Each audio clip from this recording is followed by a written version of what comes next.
Air France, pode crer. O Air France, ele vai fazer dia 1º de junho agora, 10 anos, né? Que ano foi? A Air France foi 2009? Quantos anos são? Ele tá em 24? 15 anos? 15 anos. Vai fazer 15 anos já o acidente da Air France. Esse foi outro que chocou também. Esse chocou o mundo. Do mesmo jeito que o Malaysia ela sumiu, esse também ficou um tempo desaparecido, porque o avião ele decola do Rio de Janeiro, ele segue pelo litoral fazendo tudo certo, aí ele passa por Fernando de Noronha, e aí ele precisa reportar uma posição XYZ mais para frente, e aí desaparece. Então o avião não chega na França, ninguém sabe onde que está. Senegal não recebe nada do avião, Fernando de Noronha também não. Só que esse avião já né? A gente está em geração 3 de avião aí. Ele mandou umas informações para o setor de manutenção da Air France de que algumas coisas estavam erradas no avião. Só que essas mensagens não faziam muito sentido pelo volume que elas tinham. E aí já se sabia que o avião não chegou. Nesse momento já não tem mais combustível, então aconteceu um acidente. Caiu. E aí começa-se a busca, né, foi uma busca gigantesca, o Brasil auxiliou bastante nessa busca, porque foram águas internacionais. Mas fizeram uma área... Fizeram uma área de busca baseado, quando o avião manda a informação para manutenção, ele manda junto a localização dele, que é latitude e longitude. Então eles começaram fazendo naquela área, e aí, mas a maré vai levando destroços, né? Mas começaram a achar pedaços desse avião, e aí se constatou, putz, ele caiu aqui no Oceano Atlântico.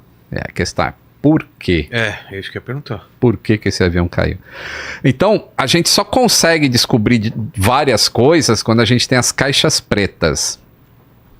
E as caixas pretas, esse ELT que eu te dei aí de presente... a caixa preta tem um mini LT que ele fica durante 90 dias. Agora eu não lembro se na época era 90 já, ou se era só 30. Mas ele fica 30 dias mandando pings para o satélite, que é isso aqui. Aqui. E aí o satélite, teoricamente, pega essas informações. Acontece que esse avião ele bateu ali onde ele caiu, as águas são muito profundas. 3.500 metros. Ó a cauda dele aí. Um destroço. Agora fiquei... Qual que é o singular? Eu também fiquei na dúvida. Eu sempre ouvi destroços, nunca é um destroço. Um destroço, né? Vamos colocar destroço porque tem outro por lá que vocês não estão vendo, são vários. Isso aí tá flutuando, porque essa peça específica... Ela é de material compósito, que é uma espécie de plástico. Então a densidade dela em relação à água fica boiando mesmo, não afunda. Só que era necessário encontrar as caixas pretas. As mensagens que o avião disse que tinha de problemas, você conseguia tentar imaginar o que aconteceu, mas não o porquê que aconteceu. Então era muito importante achar as caixas pretas. Mas antes de encontrar, saiu um relatório falando assim, o avião perdeu o controle e caiu no mar, mas a gente não sabe o que levou lá porque não achou caixa preta. Demorou 2 anos para se encontrar as caixas pretas desse avião. Caramba! No fundo do mar? No fundo do mar. Você é matemático, não é? Trampo. Não sou. Longe disso, inclusive. Faz desenho, né? Imagina, o cara ia achar caixa preta pra profundidade. Como os caras fazem? Então, aí eles tinham a localização onde o avião bateu. Ela não emite nada, a caixa preta. Ela emite durante 90 dias, mas estava tão fundo que o sinal chegava tão fraco no satélite que não dava para identificar. Esse é um dos problemas que estão mudando. Eles querem mudar o sistema de caixa preta para que seja mais fácil localizar. Que aí não aconteceria o que aconteceu com o Malaysia também.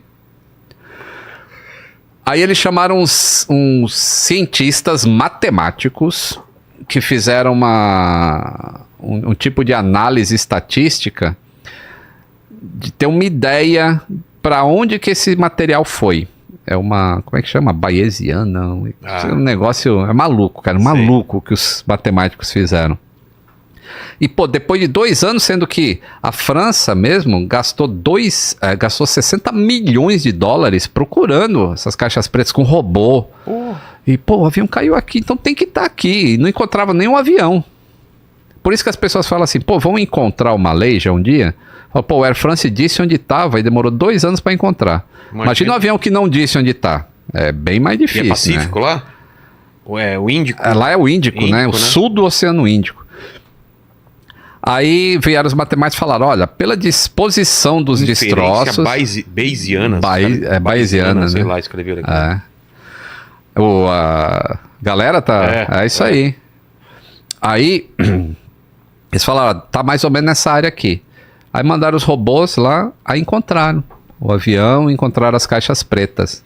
Aí agora já dava para reconstruir a história. O que aconteceu para um avião de última geração, que não tinha nenhum problema anterior, simplesmente mergulhar no oceano? Do nada. Porque avião perder controle em voo de cruzeiro já é difícil cair. Se for em voo de cruzeiro, então... E aí começa todo o processo de investigação. E aí se descobriram algumas coisas sobre esse voo específico, né? Que eu até tenho 2 vídeos no canal que contam assim, minuto a minuto, o que vai acontecendo. Mas, resumidamente, esses voos internacionais, eles levam 3 pilotos a bordo. Por quê?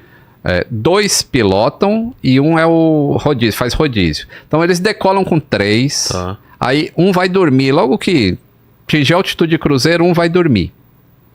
Aí ficam 2. Aí esses caras voam 3 horas e meia, dependendo da quantidade, né? Quanto tempo do voo. 3 horas e meia, 4 horas. E aí esse aqui que foi dormir acorda, vai para o lugar de um dos 2 que vai dormir em seguida. No caso, quem estava voando era o comandante e um júnior. Júnior entre aspas, porque quando eu falo júnior, dá a impressão que o cara não sabe fazer nada, e não é isso, cara de 17 anos. É um cara que, pô, sabe fazer tudo. Ei, Júnior, não mexe na nossa alavanca, eu já te falei. Vai ter que tomar cuidado, não vai fazer corte depois, hein, Lênin? Eu tô falando de júnior aí, ó. Mas é o quê? Um cara... É um cara extremamente treinado que ele pode voar o avião sozinho. Só que o Júnior ele é mais novo do que os outros em posição hierárquica. Então existia um comandante. Tava mais avançado que ele, não? Isso, era um comandante que tem um montão de hora de voo. Aí tinha o primeiro oficial com um montão de hora de voo. E tinha esse cara que era teoricamente segundo oficial, digamos assim. Aí o primeiro oficial levanta e vem para a cabine para fazer a troca de turno. E aí começam os problemas, assim, de não seguir procedimentos. Porque existe um procedimento muito bem detalhado, assim, como é que você passa serviço de um para o outro.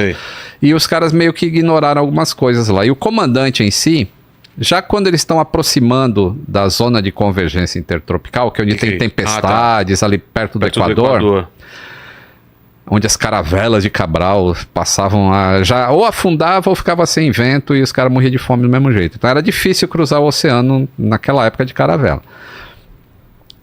O copiloto, ele tá meio preocupado, que ele fica falando, nossa, a temperatura tá muito alta e a turbulência começa a aumentar. E ele gostaria de subir, só que o avião tá muito pesado ainda. Ele decolou do Rio, tem só 3 horas, então tem combustível pra cacete. O avião não pode subir com tanto peso assim, porque o centro de gravidade não está no local ideal ainda. Então ele está meio preocupado com isso, e o comandante está lendo, nem se liga com a preocupação do cara lá, está lendo uma revista. E aí quando chega o cara para trocar, faltava menos de 15 minutos para eles entrarem no bojo mesmo de onde estava a tempestade. E aí ele vai despreocupado, vai dormir, e aí o outro primeiro oficial assume lá, do lado esquerdo, mas não tem assim, ó, a gente já fez isso, a gente já fez aquilo, não tem uma passagem de serviço. E o cara tá preocupado. E aí eles olham no radar e o primeiro oficial muda alguma coisa no radar da posição que estava para uma outra posição para identificar por onde eles vão fazer o desvio dessa tempestade que está muito forte. E naquela noite, aquela tempestade, ela estava atingindo 65 mil pés, a cabeça da nuvem. Pô, o avião voa 35. Tava o dobro de altura do que o avião consegue voar. Então nem adiantava tentar ir por cima. Então você tinha que fazer o desvio, ou pela direita ou pela esquerda, o que fosse o que o radar te mostrasse melhor. E eles optam por fazer o desvio por um lado específico, que não era o melhor lado. Parem aí. Tá, paramos aqui, damos um freeze aqui. Tubo de pitot no avião é um negócio que mede a velocidade do avião em relação ao ar. Porque não adianta você saber qual é a tua velocidade em relação à terra. Porque o avião não voa na terra, ele voa no ar. Então você precisa saber a sua velocidade no ar. Por que isso é importante? Digamos que esse avião aqui, que é o meu celular, ele consegue voar... Tá aparecendo aí? Não sei, o cara tá... Coloca aqui assim. Aqui, ó. Não, mas... pode pegar isso, aqui, pega aberto. Isso. Pega aberto, sim. Digamos que esse avião aqui, que é o meu celular, ele voa a 100 km por hora. Sei. Beleza? Então, se tiver um vento de 100 km por hora no nariz dele e ele voa a 100 km por hora, então ele tá 0 em relação ao chão. Concorda? Ele tá voando, só que 100 de vento com 100 no nariz, 0. É 100 menos 100. Então ele tá com 0 em relação ao chão. Então por isso é importante saber a velocidade no tubo de pitot, é pressão aerodinâmica. Porque em relação ao chão, você está voando seguro, mas você pode estar a 20, se é um vento de 90, aí ele voa com 100. Então ele pode estar a 10 por hora em relação ao chão, mas ele está 100 por hora em relação ao vento. Sim. E isso é o que importa. Então, os tubos de pitot, neste avião específico, neste modelo de avião, naquela época, tinha sido descoberto um problema pela fábrica. O aquecimento dele não era suficiente em determinadas condições meteorológicas. Ele esquentava, funcionava, só que se uma determinada temperatura fosse atingida, ele não conseguia derreter o gelo. O gelo, na hora que batia nele, virava imediatamente cristal de gelo. Se atingissem determinadas temperaturas, que é chamado de supercooled water. É tipo, a água está em formato líquido ainda dentro da nuvem, mas ela está tão gelada que qualquer coisa que encoste nela, ela imediatamente vira gelo. Entendi. Já viu uns vídeos na internet assim que a garrafa... Ou quando você vai pegar aquela cerveja geladinha, ela tá líquida. Você põe a mão... Congela. Congela na hora. Então, essa temperatura, se fosse atingida, virava cristal de gelo na hora. E isso dava indicações erradas para o computador do avião da velocidade do avião. Então, vamos voltar para nossa cabine agora. Os caras desviam e eles entram numa zona daquela tempestade que estava com temperatura baixíssima. E dá para ouvir na caixa de gravação de vozes o gelo começando a se formar no para-brisa, o barulho e alta turbulência. O cristal de gelo se forma nos 3 tubos de pitot ao mesmo tempo. Ele tem 3, que é tripla redundância, e são totalmente independentes. Sim. Na hora que acontece isso, o computador, que é quem voa o avião, ele perde a informação válida de qual a velocidade que eu estou voando. E aí o computador fala, ô ser humano, controla aí, porque agora eu não sei mais de nada. Vem um sinal então para os caras. Vem, acende um monte de alerta. O avião... Esse avião tem determinadas leis de voo. Então tem a lei normal, a lei alternada e a lei direta.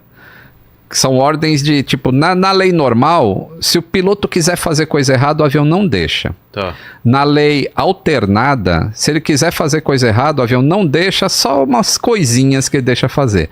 Na direta, o que ele comandar, o avião vai fazer. Entendi. Porque não tem mais a proteção. E não tem informações suficientes para ele tomar uma decisão. Isso. Então, a proteção que o computador faz deixa de existir. Entendi. Só que os pilotos nunca voam sem proteção. Tá sempre funcionando aquilo. Então, na hora que começou a... Não tem outra forma de saber a velocidade do vento também. Dá pra... Hoje em dia dá. Dá. Porque depois que aconteceu isso, você começa a hoje. E se a gente... Na verdade, você consegue fazer uma... Por semelhança, você consegue usar ground speed, a velocidade em relação ao solo. Mas precisa de alguns outros fatores. Pra você ter uma ideia de como o avião está voando, mas não é certeiro. Mas já existia procedimento, assim, se você perde toda a sua informação de velocidade... Dos tubos? De velocidade do avião. Assim, o avião não sabe que velocidade, você não consegue mais confiar em nada.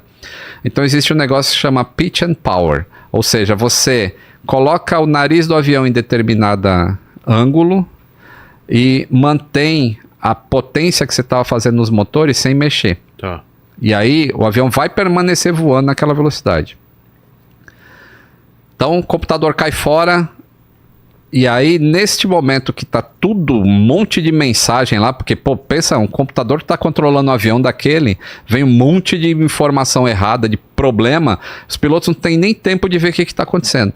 E aí, o piloto mais jovem, ele começa a subir o avião, como que tentando fazer o negócio assim, pô, eu preciso sair dessa... Mas por que o outro cara, por que ele e não o outro mais experiente? Essa é uma dúvida que fica para sempre, entende, assim. tá. Porque, e ele fala, my controls, assim, por que e aí entra assim, né, se o comandante tivesse feito o briefing, ó, se acontecer alguma coisa, você é responsável por isso, você é responsável por aquilo. Não teve isso. Então, na hora que aconteceu o problema, não existe uma coordenação, assim, eu faço isso, você faz pode ser que aquilo. o outro tava dormindo, por exemplo, do lado. Não, o pode comandante foi dormir ser. lá. Não, o que tá do lado. Porque são dois que estão... Ah, não tava. Os dois Não tava. estavam lá. Os dois estavam lá. Tá. É que tem a conversação dos dois ainda, tem. mas é uma conversa meio descoordenada, porque eles não sabiam o que estava fazendo, o que estava pilotando não dava informação correta para o outro, Entendi. e o outro não conseguia ver o que aquele estava fazendo, porque é tudo escuro lá no... Então, esse da direita começou a puxar o manche e o avião começou a subir. Mas lembra que eu falei que ele estava muito pesado e não dava para subir?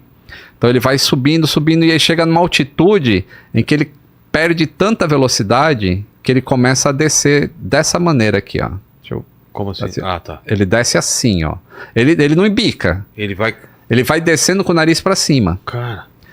E aí...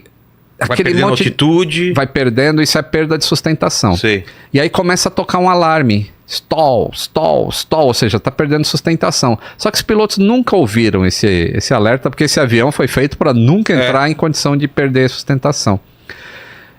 E aí começa uma conversa assim, pô, mas eu não sei o que tá acontecendo, eu tô puxando o tempo todo. E aí o cara fala, não puxa. Empurra o manche, que é para o nariz descer e você ganhar velocidade. E ele faz isso num primeiro momento. Quando ele tá caindo assim... Sim.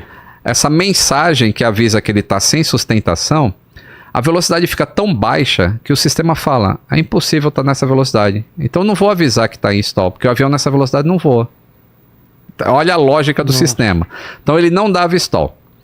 Quando ele baixa o nariz e o avião começa a pegar velocidade, aí chega naquele limite em que o computador fala, putz, Stall. eu vou perder sustentação se não acelerar mais. Aí ele começa a avisar, stall. Aí Putz. ele puxa de novo e coloca na condição em que não tem como recuperar. Levantar o nariz de novo. E ele começa a cair. E não tem uma sensação de queda, tá? Porque ele atingiu uma velocidade tal que você não tem mais aceleração. Você só tem a queda. Só que o pitot começou a voltar a funcionar de novo, mas eles não acreditam no que o instrumento está mostrando. Então, o sistema que indica o quanto eles estão descendo por minuto, chegou a 10 mil pés por minuto. Ele não acredita naquela informação lá. Ele fala, pô, é impossível, meu corpo não está sentindo que eu estou descendo isso. E não sente? Não. É muita distância para o corpo não sentir, porque não é um... Então, mas é igual quando você pula de paraquedas. Você salta, né? Eu falo pula, o pessoal não é pula, é salta. Quando você sai do avião, você vai acelerar até atingir, sei lá, 200 km por hora. A partir do momento que você atingiu, você não tem mais sensação de queda, porque não tem mais aceleração no seu corpo, só tem a velocidade terminal, final. Acontece a mesma coisa no avião. E aí, um pouco mais de conhecimento, eles saberiam, por exemplo, que essa indicação não é de tubo de pitot. O que indica o avião quanto ele está descendo ou subindo não é de tubo de pitot. Isso é de sistema inercial. Então a indicação tinha que ser acreditada, assim, que nós estamos descendo a 10 mil pés por minuto, mesmo sem enxergar nada, mesmo sem o meu corpo sentir. Mas enfim. Não conseguem resolver o problema e começam a chamar o comandante lá, o que foi dormir.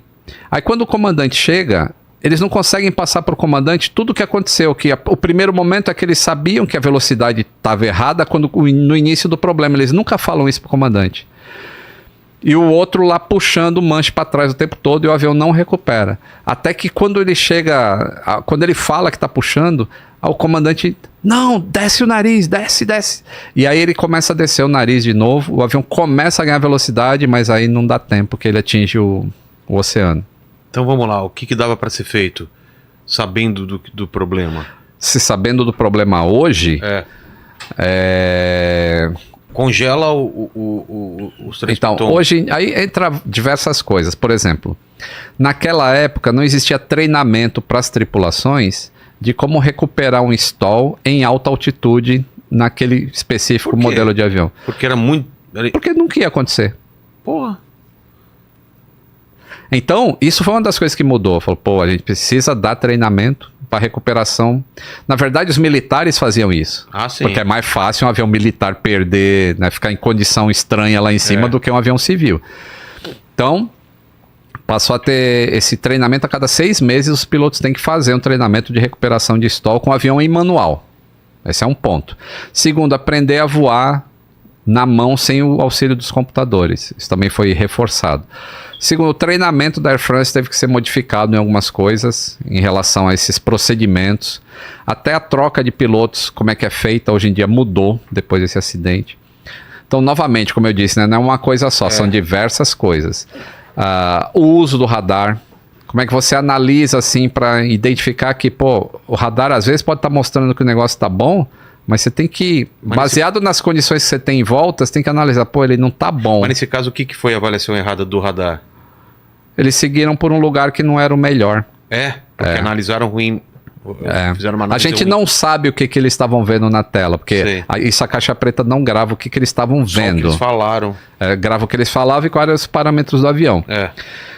Mas o que se sabe é que os aviões que passaram na frente dele naquela noite e os que passaram logo atrás dele, eu tô falando logo atrás, é 1 minuto e meio depois, 3 minutos depois, tanto que passou 3 minutos antes quanto que passou 3 minutos depois, eles desviaram para o lado oposto do que o Air France desviou. Então a decisão foi errada. Foi baseada no... isso aí é... Essa daí não... O que são essas coisinhas aí? Isso aí, cara, tá muito fechado. Eu não sei se é tubo de pitot, porque tem o... Ele tá parecendo que é uma vein, isso aí, é indicador de ângulo de ataque. O nome do... eu coloquei como tubos de pitot, aí apareceu essa imagem. Então, esse aí pode ser o modelo novo, mas tem o modelo era diferente na época, tá? Isso eu não sei se é uma vein mesmo ou se agora vem. Eu não sei nem que avião é esse. Tá. Vê se acha outras fotos aí, né? Cara, dá pra falar. Mas esse é incrível então, né? E, pô, ali tinha até um príncipe brasileiro lá, né? Entre os passageiros, se eu não me engano. Pô, um avião desse que atravessa o oceano é muita gente. E eu tenho um compadre, que inclusive ele é um mecânico de avião. Aliás, olha que curioso. Um dos caras mais ricos que eu conheço, ele não é piloto, ele é mecânico de avião. É mesmo? Que é esse cara. Ele tem uma oficina que faz reparos em turbinas de jatos executivos. Ele é o maior das Américas. Assim, ele já tem oficinas em diversos lugares do mundo, que é o Davidson. Um super mecânico de aeronaves. E aí que mostra, né, quando eu falo, pô, o mecânico pode chegar em qualquer lugar. Tá difícil achar, Elaine? Tá. É que é muito pequenininho, né? Eu tô tentando achar uma imagem grande que dele. Mostra. E ele ia pegar esse voo, cara. Ele tava indo para Paris. Nesse voo. E aí acontece alguma coisa que ele não consegue embarcar naquele dia. E aí ele vai no dia seguinte. No mesmo voo. Meu Deus. Não achou? Tubo de pitot? E quanto tempo depois resolveram aí? Então, demorou 2 anos para se saber disso. Porque tinham que achar... Tinha que achar a caixa preta. Aí quando acharam, aí o relatório foi anexado, né, as novas descobertas, e aí entrou diversos procedimentos, cara. E aí entra, né, recentemente teve um caso na justiça, né, dos familiares, né, das vítimas, que eles entraram com processo contra a Air France, contra a Airbus, e teve um julgamento recentemente que eles perderam. E as pessoas ficam falando, pô, mas tá na cara que houve negligência, né, por que eles perderam a ação? É isso daí? É isso daí, ó. Tá. Que aí mostra como formaria Isso que o congelou. gelo, os cristais de gelo. Tem alguma E coisa aí que melhorou tem- pra isso não acontecer também? Tem, então, como eles já tinham identificado esse tipo de coisa, os tubos de Pitot, eles já estavam sendo substituídos. O fabricante desse tubo já tinha feito um novo modelo que não era suscetível a isso. E quer saber que esse avião, quando ele chegasse na França, ele ia trocar e Ia ser colocar os novos. substituído? Cara, olha que... Não é coisa de Deus É isso. Às vezes eu muito- fico pensando assim, que falo, pô, não é possível, cara. Cara, tudo... Não tinha salvação, parece, né? Que tudo deu errado. E era voo do... Da Air France, era um Então, voo de quantas horas um voo desse? Rio-Paris deve ser umas 11 horas. Por aí. 10 horas e meia, 11 horas. Tá. Que esse entra naquelas estatísticas bem pequena mesmo, que é acidentes que acontecem durante a fase de voo de cruzeiro. Isso é muito difícil, Porque cara. a maior parte é decolagem ou aterrissagem. E aí você vê, ó, enquanto não se resolvia essa questão de tubo de Pitot, o avião foi obrigado a voar com 2 tubos diferentes. Um fabricado pela Thales, que era esse modelo, e o outro pela Goodyear, a Goodrich. Porque é uma maneira de você não ter problemas iguais em sistemas diferentes. Porque tem que manter a redundância. A aviação leva isso muito a sério, cara. Então esse aí foi outro desastre. Esse marcou muito também. Muita gente hoje tem medo de voar por causa desse acidente. Porque era uma aeronave moderna, era tudo certo. Pô, como é que pode o avião? Mas mudou muita coisa.